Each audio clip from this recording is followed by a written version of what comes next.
Alright, today we're at a used car dealer auction, and all of these cars that are behind me in this lot, they're all going to be sold here today at auction. So I am going to show you what a lot of them are actually going to bring and what dealers pay for these cars at a wholesale level. Just like this one right here. This is a 2010 Chevy Camaro RS. I'm going to show you today what this will bring at a used car dealer auction and what dealers are paying for these cars. I don't want to touch it. Oh my goodness, that's nasty. And I have a dog. And in the back seat, I don't even know what causes that. Put in the comments what you think happens. All right, so this row of cars right here behind me is something that I want to kind of keep tabs on. These are all going to be, for the most part, repos. And how do I know that? So I know the dealer that's actually bringing these cars to auction, and I've talked to one of their reps. I hear a motorcycle behind me. They're a large buy here, pay here dealer, and what they have told me is that all the cars that they're bringing to auction here are either trade-ins or the repos. And we know they're a buy here, pay here dealer, so they're probably not getting a whole lot of trade-ins. So most of these cars that you see behind me, they're all going to be repos. What I want to show you today is just some of the quality of what repos look like when they're coming to the auction, because they're not really doing anything to these cars before they bring them to auction. They're repossessing them, and then they're bringing them right here to dump them because they don't want to resell them on their lot. And often in these repos, we see this, just absolute nastiness. All right, more gross. That's dog hair, seat stains, and in the back seat, I don't even know what causes that. Put in the comments what you think happens. Here's just more grossness, but I want to show you this right here. So see this looks kind of moldy or whatever, and actually the carpet's really hard. That's water damage. That means water has been sitting in here or under the carpets for a substantial amount of time to make it actually look like this moldy kind of mildew look. So if you're looking for a car, here's just more nastiness. But if you're looking for a vehicle and you see anything like that, any discolorization, is that the right word, on the floorboards, if you see any hard spots, anything like that, generally stay away from it because it's probably been sitting in some water. It's got a leak under the floorboards, or maybe on that case, maybe a heater core or something like that. But see any mold, mildew, it's probably usually something to just stay away from when you're looking for a car. All right, this is a 2014 Kia Soul, but you see it's been smashed in on the side. Here's a Lexus right here, more body damage. And a nice Highlander, but more body damage. All right, missing parts. Haul in, do not drive because it runs hot. And here's another car that says haul, runs hot. So that's something I want to talk about, is that when you see these cars that come in and they're repossessed, if there's any kind of mechanical issue or whatever, those cars are almost 100% of the time going to get repossessed from these customers, because if the car's no longer running anymore, they're going to stop making payments. So that means, I mean, the buy here, pay here dealer is just going to go pick up the car. Customers that go this route where they're actually buying cars and making payments to the actual dealer, they typically only have money for one thing. They can either make payments on the car or they can fix the car. So if they go and try to fix the car, they're not going to have money to go make the payment. So this customer knows this, that they don't have money to be able to afford to fix the car and make payments. So they're just going to let the car sit until the dealer comes and picks it up, because they're not fixing it. And then they're just going to go and buy another one for $795 down, $995 down, and just start the whole process over again. And more issues. Will not idle, dies, only runs with a jump box. So a jump box, for those of you that don't know, is something that you can actually put on the battery of the car. It will attach it to the positive and negative terminals of the car, and it can run off of that power source instead of having to use the battery. But that car is not putting out enough juice from its alternator to keep it running, so it's got to use the energy from the jump box to keep it running. There you go. And what we keep seeing more and more of over the last couple months is that repos here coming to these auctions are ticking up, and these repos that I'm seeing, that I'm showing you, are not repossessions that you're going to see in any of these publicly traded companies' data. It's not going to show up in Wells Fargo, Capital One. Any of these banks are not going to show these repossessions, because all these repossessions are from like Bob's Used Cars. It's all these small used car dealers that you're seeing on the side of the road where it says $795 down, $995 down, or whatever. They're not reporting to any entities, but we'll see them here, and they're not going to show up in the data, but I'll show you. And this more repos is a bad side for the economy, but a good sign for maybe putting some pressure on used car prices to come down a little bit. Now, it's not going to overload the system. Even if we get this massive wave of repos, it's not going to put enough inventory into the system to make up for the deficit that's coming from these new car dealers not selling enough cars, and for us losing their trade-ins that they're not getting because they're not selling these cars. So you're not going to see any crash come from repos coming into the system, just because there's not enough, and there won't be enough to really overload the system because of the deficit from the trade-ins. So this is something else I want to keep track of. All of these cars right here, all these cars in this lane right here, and then there's another lane on the other side with just a bunch of cars. And these are all independents. So the more independent cars, independent dealers is what I'm talking about. The more independent dealers that we see running cars to the auction, the better it is going to be for the consumer, because that means these independent dealers are trying to get rid of some inventory because they have to. Obviously, they would rather retail all this stuff, but they're not. They're dumping it at auction because they need to raise some cash. They got floor plan payments coming up, and this is something I'm keeping track of, because the more that we see of this, the better it's going to be for the consumer, the worse it is for dealers. So they're feeling some pain right now because they're trying to dump a bunch of these cars at auction. And I know what you're going to put in the comments. Well, I'm not seeing any of the used car prices come down yet. And you're not going to, because we're just now starting to see it on the wholesale level. It's going to take months before you start seeing a retail. These dealers have to get pinched. Floor plans have to come due. They need to feel like they need to sell cars right now before they actually lower them on the retail side. So it's going to be a month, 2 months before you start seeing retail prices come down. I am being able to show you this because I'm at a wholesale dealer auction. Wholesale prices come down first and then retail. So I'm just giving you a foreshadowing of what's to come. So please don't put in the comments, well, I haven't seen it yet. You're not going to see it yet. All right, it's a good one for us to check. It's a 2019 Ford Escape. It's got 72,000 miles on it. And it's actually pretty dirty. Actually very, very dirty. I don't know why they don't clean these trade-ins before they bring them to auction. Look at all that dog hair. Oh, I'm gonna show you that. That's gross. I don't want to touch it. Oh my goodness, that's nasty. And I have a dog, and that's gross. All that. So okay, I got off topic. So this is we're going to check to see what it brings in the lane. It's a 2019 Ford Escape. It's got 72,000 miles. All right, here's an older Sienna we can check. It's a 2006. It's got 119,000 miles. Body looks okay. There's a little ding on the backside over there. Not too bad, not too bad. Pretty clean actually. Yeah, looks good. So we'll check this and see what dealers are paying for this. It's a 2006 Sienna. It's got 119,000 miles.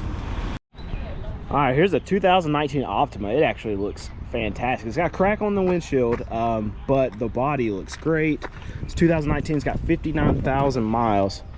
Inside looks fantastic too. This looks almost lot ready. Fix a windshield and it's ready to go, it looks like. So I'm curious to see the price on this, but it's a 2019 Kia Optima. It's got 59,000 miles. All right, everyone's still asking about Toyotas. So here's a 2004 Highlander, one of the mid-tiers a lot of people have been asking for, not just the higher end stuff, but it's got 151,000 miles. And outside looks good. Inside, seats stained, floorboard stained, back seats little stained. So pretty dirty, but we can still check the price of it. It's a 2004 Highlander, 151,000 miles. All right, here's a newer style car that we typically don't see at this auction, but this is a 2021 Nissan Kicks, and it's got 17,000 miles. I'm not sure why this one's here. It looks good. I would think they'd be able to retail this on their lot, but looks very clean. Looks like it's lot ready. 2021 Nissan Kicks with only 17,000 miles. All right, know I'm going to get yelled at if I don't check this, and I'll walk by and then you see it. So it's a 2004 Tacoma. It's a crew cab. It's got some bad paint on it just on this side. It's an 04. It's got 183,000 miles. It's a four-wheel drive, automatic. Looks decent. It's got a camper shell. Probably crazy money, crazy money. So we'll see what it brings in lane. It's a 04 Tacoma, 183,000 miles. All right, here's a 2015 F-150. It's got 128,000 miles. Body looks okay. It's a Lariat. Inside looks okay. Looks like it needs to be cleaned up, but nothing's tore up or anything like that. So we'll check this one. FX4 off-road. It's a 2015 F-150 Lariat with 128,000 miles. All right, and just in case you see something in the background that looks interesting and you're wondering why I didn't check it out or show some of the prices of it, it's probably because it's trashed on the inside. And a lot of times if stuff's ripped up or if it's missing parts or something like that, I don't think it gives a good representation of what the pricing of that vehicle should be in this current market. Because I mean, if it's missing a seat on the inside or if it's just absolutely trashed on the inside, it's going to go for a lot less money than something that's halfway decent. All right, here's a Wrangler Sport. We can check it. It's a 2014. It's got 150,000 miles on it. Outside looks okay. Actually, the inside looks better than the outside does. Hard top. It's a 2014 Wrangler Sport 4-door. It's got 150,000 miles on it. All right, here's a 2014 Jeep Grand Cherokee. It's got 147,000 miles on it. Outside looks good. Tires look good. Inside seats actually look new. That is surprising. Usually Jeep seats are very stained, very ripped up, but this is a 2014 Jeep Grand Cherokee. It's got 147,000 miles. We'll check it. All right, this is a 2016 Subaru Impreza. It's got 82,000 miles. We're going to check it. Outside looks pretty good. A few little things here and there. Inside actually looks very good. Very clean. Let's check it, see what it brings. It is a 2016 Subaru, 82,000 miles. All right, somebody asked about a Camaro, so here is a Camaro. It's a 2010. It's a RS. It's got 167,000 miles on it. Outside looks okay. A few little paint spots here and there. Inside's kind of rough, but just because you asked and I am a man of the people, then I am going to check the price on this Camaro for you. 2010, 167,000 miles. 2, 3, 30, 30, 30, to get a 30, to get a 30, to get a 30, to get a 30, to get a 5, to get a 3600, to get a 6, to get a 7, to get a 8, to get a 38, to get a 39, 4 grand, how to get a 4, 39, to get a 4, in now 1, 41, 2, how to get a 42, 2, 2, I'm 41 over there, 2. 3 grand, 2 grand, 1, 1,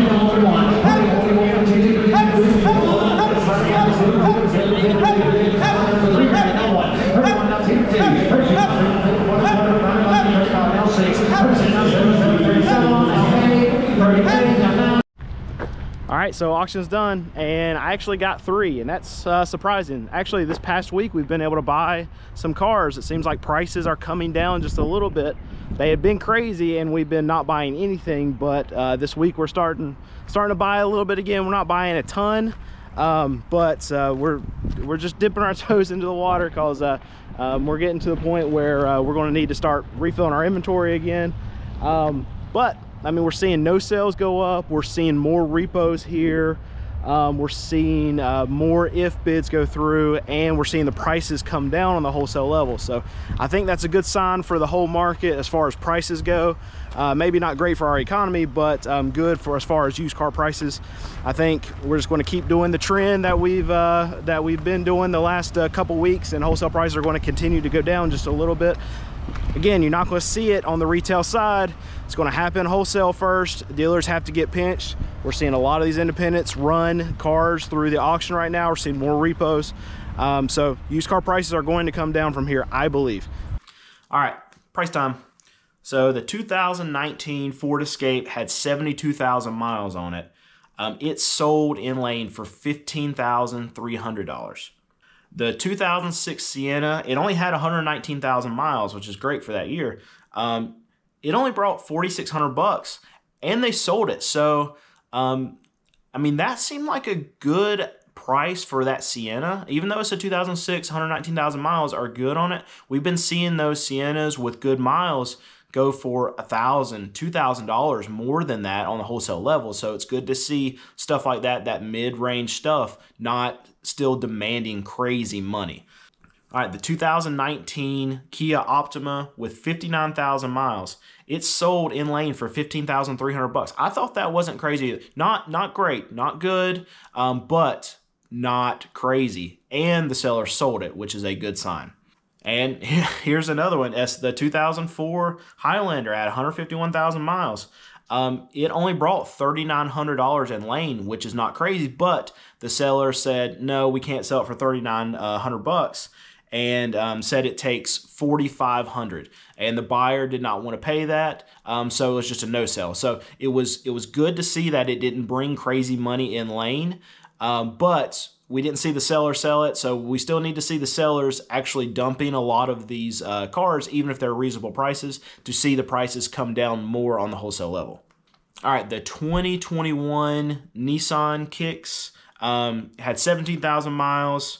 It really didn't get any bids. There was a couple guys that hit it a couple times, but it didn't seem like it was bringing even anywhere close to what the seller was going to sell it for.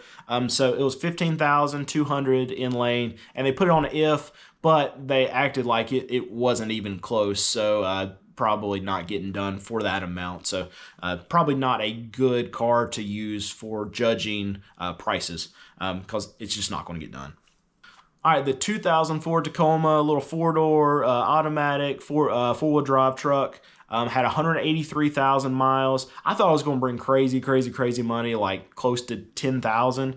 Still brought a lot. It sold for $6,500. I just thought it was going to bring a lot more than that, because I mean, these dealers are typically crazy over those trucks and know that they can sell them for crazy amounts of money.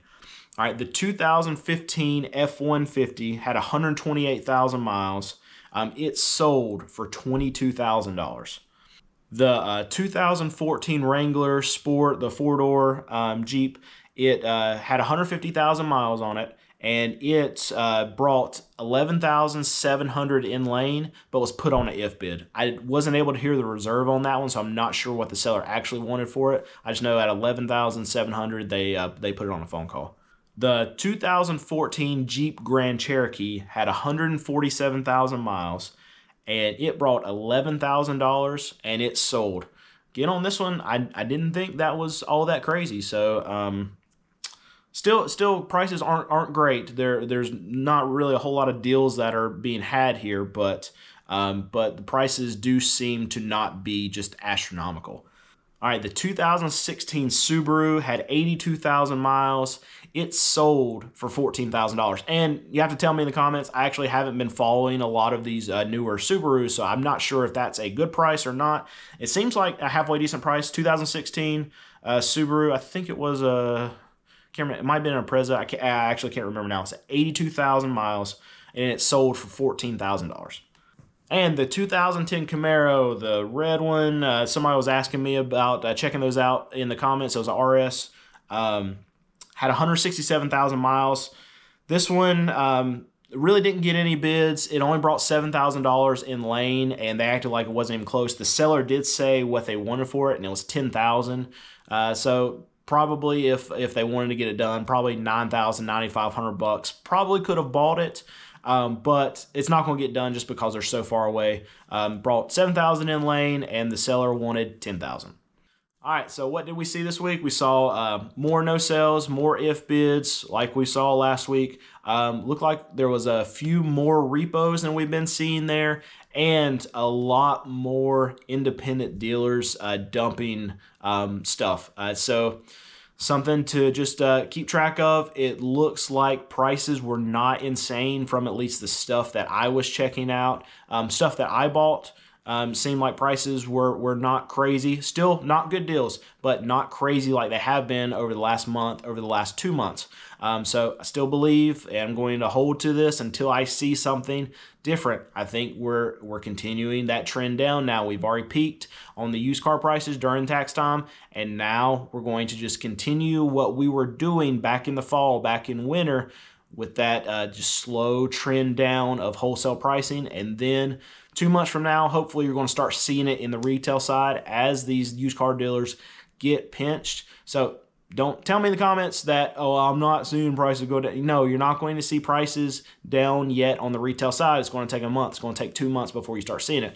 I'm just showing you what's happening in real time on the wholesale side right now. And what I'm seeing is that it looks like dealers are starting to get pinched just a little bit. We're seeing more independents send cars to auction, more repos. We're seeing more if bids, more no sales, meaning the dealers are not bidding up these cars as high as they were, and they're going to force these franchise dealers to start selling for a little bit less. So this is what I think. Just trend down, trend down, trend down. That's what was going to happen for the rest of the year. So, and I'm going to just cut out that because I think we're going to go to the behind the scenes stuff right after that. There we go. All right, and real quick, I'll show you what I bought for my business. I bought this Subaru right here. I paid like 15, see, 14 or 1500 bucks. These two that I'm about to show you, one of them I paid 14, one of them I paid 15. And I bought this Ford Escape right here. Both of them, I think they're probably $2,500, $3,000 cars, somewhere around there. And I got one more, and let me see if I can find it. I'll show you in a second. All right, I found it. Here's the other one I bought. It's a Mitsubishi Endeavor. I think I paid a little bit too much for it. I think we can sell it probably for like 3,500 bucks. I paid $2,100 for it, so hopefully we won't have to do anything to it because I think 35 is the max we can get out of it. But as long as it's good, we'll make a little bit on it and just try to roll it on. I'm trying to keep our prices low now because it's been tough to sell cars. We have to keep prices low to be able to move them. We've just cut prices recently, so the new stuff coming in has got to be cheap. And for the OG fans out there, yep, I'm still driving it. But it's hot today and the AC doesn't really work today, so got to get that figured out if I want to be driving it very much longer, because we're doing well enough where we can have some AC at least. We can drive a cheap car, but we need AC. All right, and just in case you see something in the background that looks like something's that's okay. All right, and just let's find out what this is about, eh? And I know what you're going to put in the comments. Well, I'm not seeing any of the used car prices come down yet, and you're not going to.